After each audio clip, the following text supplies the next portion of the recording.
चुलीवर जी स्वयंपाक करत होते तेच गोरगरीब जनतेसाठी चांगलं होतं।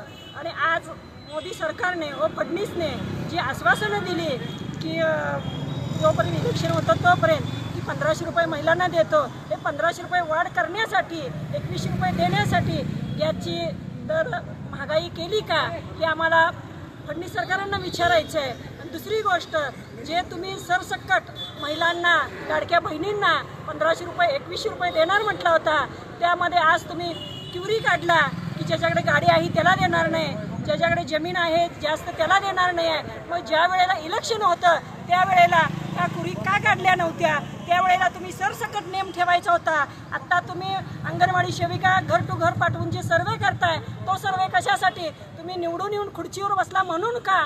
पण ह्या जनतेने तुम्हाला निवडून देऊन चूक केली, पण ह्या चुकीची भरपाई तुम्हाला दिल्याशिवाय जनता राहणार नाही आहे। सर्वसामान्य महिलांना गॅस घेणं परवडत नाही आहे, म्हणून आज आम्ही बाळासाहेब ठाकरे चौकामध्ये सर्व महिलांनी चूल मांडून स्वयंपाक करण्यात आला।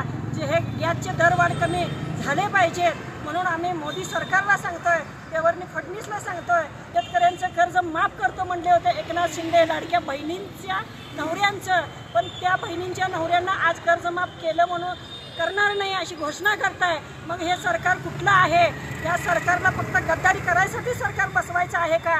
या सरकारला जनता एक ना एक दिवस खुर्चीवरनं खाली उतरल्याशिवाय राहणार नाही आहे। जे मोदी सरकार अब हो गई महंगाई की बार, अब की बार मोदी सरकार या घोषणेवर 15 वर्षापूर्वी राज्यात सत्तेवर आलं ते मोदी सरकार आपलं मूळ विसरलंय। आज इंधन दरवाढ केलेली आहे, गॅस दरवाढ केलेली आहे, पेट्रोल डिझेलची दरवाढ केलेली आहे। याच्या पलीकडे जाऊन लाडक्या बहिणींना महागाईच्या खाईत लोटण्याचं काम केलेलं आहे। शिवसेनेचं जे धोरण आहे, शिवसेनेची जी निर्मिती आहे ती भूमिपुत्रांच्या लढ्यासाठी आहे आणि या लढ्याचं प्रतीक म्हणूनच आज आमच्या महिला आघाडीनं या शिवसेना प्रमुख बाळासाहेब ठाकरे चौकामध्ये आणि महात्मा गांधींच्या पुतळ्याच्या खाली या सरकारला परत त्यांच्या पूर्वीच्या पद्धतीमध्ये आणून ठेवलंय। सर्वसामान्यांचं कंबरडं महागाईनं मोडलेलंच आहे, सिलेंडरची दरवाढ केलेलीच आहे। गेली 10 वर्ष ह्या महाराष्ट्रामध्ये फडणवीस सरकारनं सर्वसामान्य घरातल्या चुली पेटवणारं रॉकेल हे रेशनवरून गायब केलंय।